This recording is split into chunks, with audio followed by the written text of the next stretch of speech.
It's really hot here. Then I'm not cold. It's really hot. I said it's so hot. Okay, we're green. We'll call the meeting to order. We'll start with the Pledge of Allegiance. I pledge allegiance to the flag of the United States of America and to the republic for which it stands, one nation, under God, indivisible, with liberty and justice for all. I want to welcome everyone to the school board meeting this evening. Also remind everyone that we are live streaming the meeting, so we'll welcome those who are attending via the World Wide Web. So to start out, we'll entertain a motion to approve consent agenda items. I have a motion by Earl. Do I have a second? Second by Pat. Any discussion? All those in favor? 7-0. Next, we'll ask if there's anyone present who would like to speak to any item that is on the agenda or any other topic. Okay, hearing none, we'll move on to old business, and we have some Neola policies. Yes, asking for approval of the second reading of these two Neola policies. They combine some other policies into one. Okay. Entertain a motion to approve those Neola policies. So moved. I have a motion by Mary Lynn. Do I have a second? Second by Cheryl. Any discussion? All those in favor? 7-0. Next, we'll move down to programs. We have an info. Yes, this is summer school, just an update on our summer school from last summer. We were able to provide 2 different opportunities for our students using summer school grant funds. The first one was our traditional high school summer school where students can earn credit back. We had 38 students and they were able to earn 70 credits. One thing I did notice going through it, we're decreasing the number of students who need to earn credits because of what we're doing during the school year. They use an Edgenuity program, and it has teachers and parapros that help with them. The second one was our 3rd grade students who didn't pass iRead. They attended 9 days of summer school and then retested. Around half the students passed during the second time. This year was strongly suggested and encouraged to do it with 3rd grade. Next summer, because of Student Enrolled Act 1, we are required to provide it for 2nd graders who are at risk and 3rd graders who did not pass. So summer school will look a little different for elementary next year. Okay. That item wasn't informed. Does anyone have questions for Carrie? Hearing none, we'll go down under property. We have an update. Yes, we are very close. We are down to 3 doors, 3 interior doors, 1 exterior door, and the location of a fan on the paint booth. Everything else is complete. They're working on small punch list type items is all that's left. And they actually got the hood system and everything online today. That all is working good, the suppression system there in case there was a flame up or something. And then that will be finalized tomorrow when the fire marshal comes and checks all that out. So we are very, very close. So that was an update on the Jennings County High School CTE project. So changes within the building. So super exciting that the progress that's been made there. We have had the opportunity to take a look at some of that space, and it's great. It's really nice looking space. So look forward to inviting the public to attend an open house to see the space as well. So more information to come on. Next, we'll go down under new business. We have a first reading for a Neola policy. So we have a Neola policy to update for attendance. The state law changed with attendance, and so updating our policy to match. So this is a first reading. Please reach out if you have any questions. Okay. Next, we have JAG program presentation. Yes, we're excited this evening to have Crystal Bealey and Kendall Bealey with us to present and talk to us about our JAG program, and I believe some students as well, it looks like. So I think we're prepared if you're ready. Yes. Thanks, Crystal. Where do you stand? Usually right about there is where people kind of stand and share. Where's the It's the presentation. presentation? So I just give you the. All right. So Jobs for America's Graduates is a high school-based program that was started in 1979 with in 1980, it expanded nationally, and then in 2006, Indiana launched their first program. And then by 2013, we had one here at Jennings County. The very first one in the region we launched at Madison and Seymour, and those were in 2012, just the year prior. So right now, there's some across 38 states, including the Virgin Islands, if you want to go to the next slide. That is where JAG is right now. Some of the states run it through different state agencies. We run ours through the Department of Workforce Development. Some run it through nonprofit organizations or FSSA departments, Department of Education. Kansas runs theirs through the Department of Education. And some are through community-based organizations. But ours comes down through Department of Workforce Development, funded by state and federal grants. So we use FSSA dollars, PREETS funding, TANF funding tied to family and healthy relationships, as well as the governor's discretionary budget.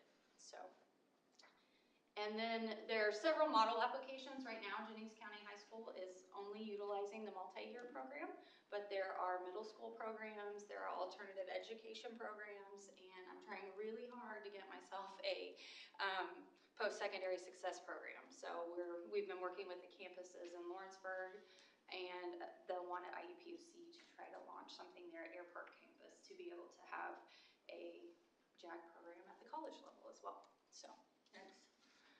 I'm not going to read a course description, but the course codes that we use for JAG are 0522 and 0509.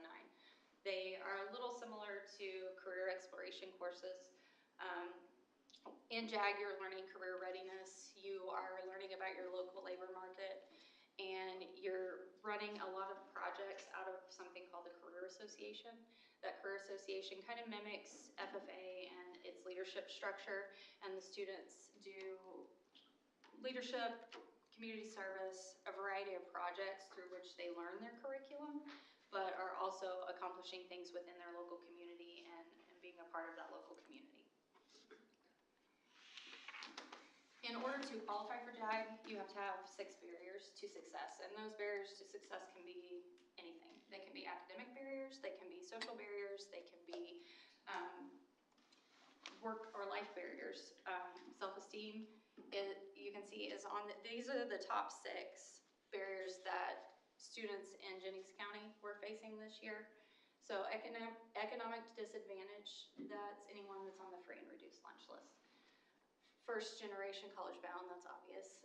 Fear of public speaking and low self-esteem, those are often self-identified.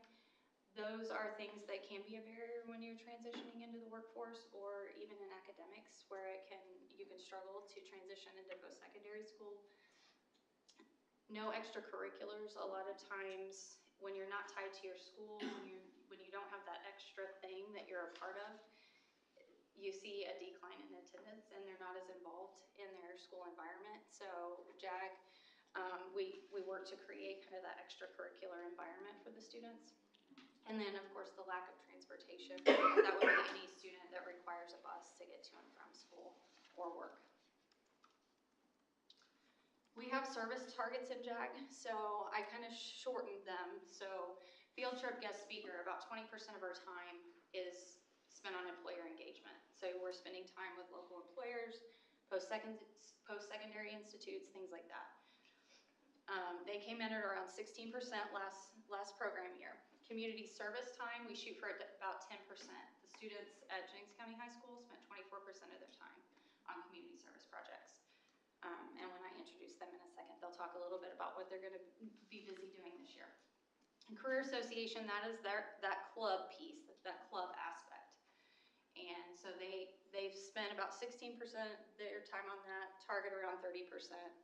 Employability skills, 32% of their time was spent on that, so they've hit their target there.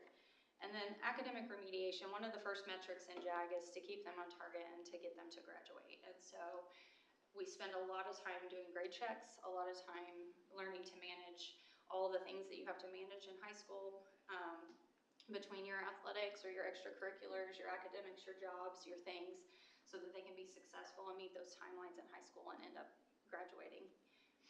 And then the last piece of our model that's on the bottom there, we are We set a goal of serving average 130 contact hours with students annually. So Jennings County JAG students got 129. So kudos to Kendra for putting that time in with the students. Next slide. These are two separate sets of outcomes, two separate cohorts. So the one on the left, the 6 of 6 metrics, those are your follow-up outcomes. So 1 year after a student graduates is where these come from. So these students, these percentages, those students would have graduated in 2023, spring of 2023. So that graduation rate was 94%. We are graded on this set of metrics in the following May. So they want to see in the following May, how many of them are working. Of those that are working, how many of those are in full-time jobs? Or how many of those are in full-time outcomes? Full-time outcomes means that you have students maybe working part-time and going to school part-time. Further education rate and connection rate. So Kendra and these students, they were able to work together and meet all 6 of those. And as you can see, they exceeded all 6 of those. So the graduation rate of 90%, they were at 90. The goal of 90%, they were at 94. Job placement rate is 60%. They were at 94. Of those employed, 100% of them were in full-time jobs. 100% of them were in full-time outcomes, and 42%, we shoot for 35% in post-secondary, and they're at 42%. And then the connection rate, that connection rate piece is every month we have to have at least 92% connection rate, meaning we reach out and we've had conversation, we've connected with 92% of those students, and she had 100% connection rate with those students throughout the whole year. So the non-senior outcomes, the non-senior outcomes on the right side there, those are the students that fall into the active cohort. So they're the ones sitting in the classroom with her every day. This is what we're trying to achieve in the in-school space while we're working with them when they're in school. We want to see that they're being promoted to the next grade level, that their attendance is improving, their academics are improving, so that can be they're recovering credits, their GPA is going up, those types of things. They're catching up with their class or cohort. Barriers that they started with, we want to see those coming off. So 59% of her students had at least one barrier removed last program year, and then we also want to see that reduction in disciplinary referrals. Next slide. Some of the things that I want to highlight are, we went over them meeting the 6 of 6 competency goals, but 5 students / JAG students earned a full ride scholarship last year. We track the dollar amount of scholarships that we work with our seniors to earn, and Jennings County High School students that were in JAG earned $271,000 in scholarships. 2 students found their career path into the Marines, and all of their community service projects combined, they were able to contribute 31 hours of working with their local community. So we're pretty proud of that. Now I'm going to introduce Kendra and Jeremiah and Sarah. Jeremiah is this year's JAG president, and Sarah is this year's JAG vice president. It's flip-flopped, but that's okay. Oh, okay. Sorry. Do you want us to stand up, or can we just sit here? They might be more comfortable sitting, or what do you guys want to do? I'll move forward. Okay. I am Kendra. I'm the specialist, so Crystal pretty much told you everything that I do every day with these kids, but I want to give them an opportunity to speak to you guys as well. You want to go first, me? I'm Jeremiah. I'm the vice president of JAG this year. Like she touched on, I was a student that never really talked at all, and JAG really helped me push me out of my comfort zone. I talked to her barely any at all last year, and now I'm stepping into the shoes of vice president, pushing myself out of there.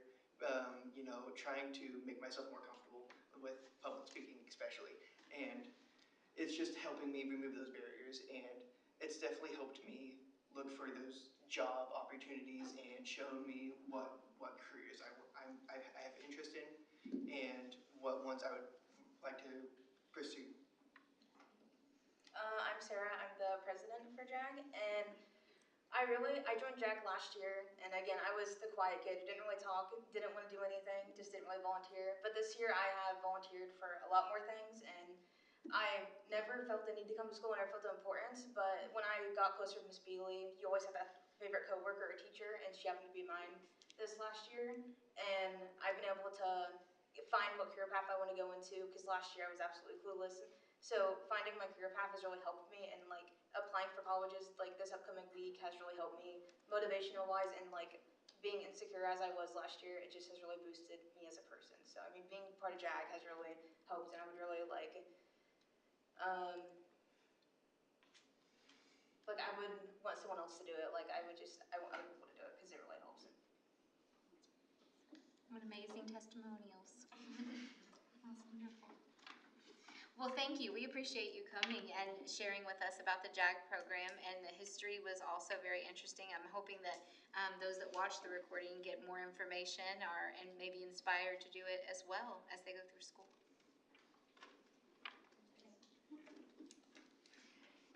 Thank you all very much for coming tonight and sharing your stories. I think all of us want to support you in the work you do. If you ever need a guest speaker, there's several people right here that I am 100% sure would volunteer their time to support the work that you all do. So just reach out if there's anything that we can do to help. And again, thank you for inspiring our kids. So very good. Thank you. So next we'll move down under professional staff. It looks like we have a resolution. Yes, I'm asking the board to approve a resolution to allow superintendent of schools to authorize pay supplemental base salary payments to teachers on the specified document that you have in your pack. These are teachers that have changed lanes from an education standpoint, and also partial of years standpoint too. So moved. Okay, I have a motion by Travis. Do I have a second? Second. Second by Earl. Any discussion? All those in favor? 7-0. Next we have on the agenda permission to post. Asking for permission to post, please, the high school instructor position for high school student credit recovery for the 24-25 school year. Entertain a motion to approve that posting. A motion by Mary Lynn. Do I have a second? Second. Second by Cheryl. Any discussion? All those in favor? 7-0. Next we'll move down under support staff. We have some recommendations. Yes, asking for approval, please, for the following recommendations. Dawn Cockrell as the Jennings County Middle School 7th grade girls assistant basketball coach. Peyton Gergen as the Jennings County High School assistant wrestling coach. Daryl Hicks, Jennings County High School assistant wrestling coach. Allison Johnson, Jennings County School Corporation van driver. Stephanie Ketchum, Jennings County School Corporation business office payroll officer. Dakota Redmond as School Corporation floating bus driver, and Christina Trejo as the Jennings County High School custodian for second shift. I entertain a motion to approve those recommendations as read. So moved. I have a motion by Pat. Do I have a second? Second. Second by Travis. Any discussion? All those in favor? 7-0. And Amy, if you'd allow me, we are able to congratulate and welcome the newest business office member, and that would be Stephanie Ketchum. She's here tonight, so I would love to be able to have her come up if we could congratulate her. We'd love to have her come up so we can congratulate her. Stephanie, you can start on this side with Mr. Ebinger if you wouldn't mind. Okay.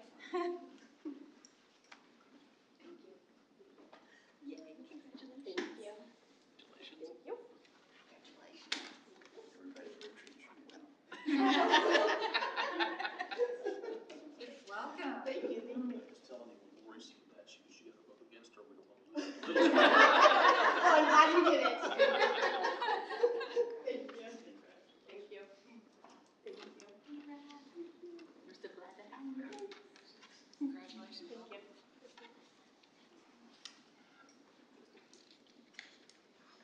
So moving down under finances, it looks as next on the agenda, we have some donations to approve. Yes, asking the board to approve the following donations. Zach Randall, $140, donation to the Brush Creek Student Attendance Ward Party. The following are all Hope Food Program donations: Ebbing Auto Parts, $500, Graham Baptist Church, $675, New Bethel Methodist Church, $225, and NBIC for $225. And lastly, these following donations are for the Hurley Hooligans at the high school: Harmon Construction, $1,000, Madison Harsh, $500, and Why Not Yogurt, $250. I'll entertain a motion to approve those donations as read. So moved. I have a motion by Cheryl. Do I have a second? Second by Mary Lynn. Any discussion? All those in favor? 7-0. Next, we have an inform 2024 general obligation bond. As we've discussed, we're proposing a general obligation bond that would be debt neutral. The notice of this will be in our local newspaper tomorrow, and we are having a hearing at our next regular meeting. The purpose of this bond is for long-term maintenance projects throughout the corporation and some safety upgrades. So again, this would be a tax neutral bond that would allow us to our first priority is to update all of our secure entrances in our schools and enhance those. And it would be every building across the corporation. And then some other safety upgrades such as safety film in some areas, upgraded camera systems, things of that nature. So the first purpose of the bond, $3.5 million total bond, would be towards safety. And when all those safety goals are met, then we have a prioritized list of long-term maintenance needs such as roofing, generators, pool maintenance, things of that nature that would come next. So we'll have the hearing for that at our next regular meeting, but asking for approval of that in the future. Okay. So again, as Nikki said, this is an inform. We'll expect the hearing at the next school board meeting. So next, we have another inform, and that's the 2025. No, I don't think these three need to be on there. Okay, Sorry about that. that's all right. Because these were really covered in the hearing. Yes.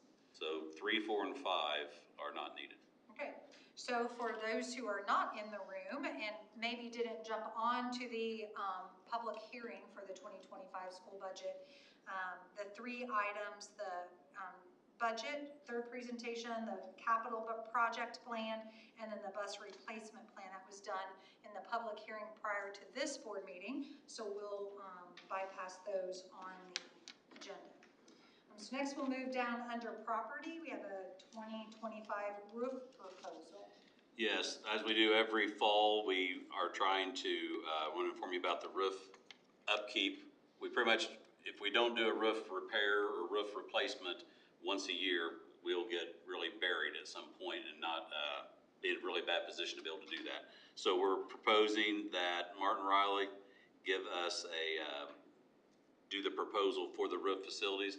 The facility that will be taken care of is one section of the Sand Creek School. There's four pods for people that know that school. This will be the first pod that's in the worst condition of the 4 that are out there. And I'll bring that to you back next meeting for approval. Okay, so again, this is an inform for the roof proposal for 2025 from Martin Riley. So next on the agenda, down under operations, another inform for bus routes. Yes, this is the Indiana Department of Education recommends that you do an annual review of your bus routes and your safety policies. And I just wanted to inform you that this was completed on August 31st of this year. And the top items, when you look at their policies and their safety items, the top items are your pickup points safe, wherever you're picking kids up, are those safe? Secondly, is the pickup area in a good proximity to the group of kids that's there? So not only is it safe, but is it close to where they're all walking roughly the similar distance? Third is there good visibility at that stop? And fourth, ensure that no student has to cross a federal or state highway. And the fifth one, ensure that the amount of time a student's on the bus from pickup to the school stays within a certain amount. There's not exactly a time maximum in that, but are you positioning your routes to where that's taken into effect? And the reason why this changes and has to be reviewed every year, where our students live just changes every year. It changes, so we have to constantly look at that. And we just wanted to inform you that we've completed that step, and we believe we're in the safest, cleanest way where we're picking up kids right now. Appreciate the work that goes into that. I know that's a continuously changing target. Like you said, kids moving and also road construction, right, always impacts that. So appreciate that update. Next, we have a school bus contract change. Yes, I'm asking the board for approval to change the contracted route 605 for the remainder of the 24-25 school year through the end of the contract, which is going to be 2027. So moved. I have a motion by Travis. Do I have a second? Second. Second by Pat. Any discussion? All those in favor? 7-0. And it looks like we're down under other. We don't have any other. All right, hearing nothing else, we'll entertain a motion to adjourn. So moved. Have a motion by Pat. Do I have a second? Second. Second by Earl. All those in favor? 7-0. Meeting adjourned.